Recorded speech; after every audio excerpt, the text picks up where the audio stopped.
Market அம்மாவுக்கு ரொம்ப கஷ்டமாக இருந்துச்சு. அவங்க பல வருஷமாக அவங்க நிறைய வேலை பண்ணியிருக்காங்க. அந்த ரெஸ்டாரண்ட்டில் நிறைய கஸ்டமர்ஸ் கிட்ட அவங்க அன்பாக பழகியிருக்காங்க.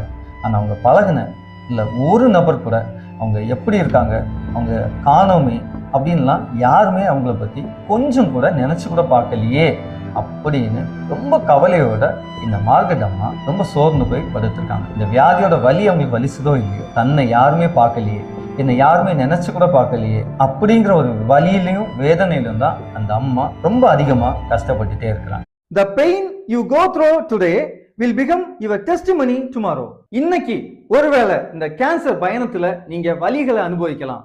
ஆனா ஒரு நாள் நிச்சயமா நீங்க கம்ப்ளீட்டா இதை ஓவர் கம் பண்ணி வெளியே வருவீங்க.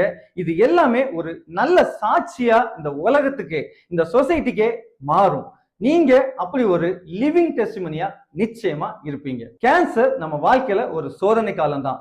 ஆனா அது ஒரு டிரான்சிஷன் பீரியட் தான். அத தன்னம்பிக்கையோடு நீங்க எதிர்கொள்ளும் போது என்னால இதை நிச்சயமா ஓவர் கம் பண்ணி வெளியே வர முடியும்னு நம்பி இந்த போராட்டத்துல ஓடுறீங்களோ, நிச்சயமா வெற்றி உங்க பக்கம் தான்.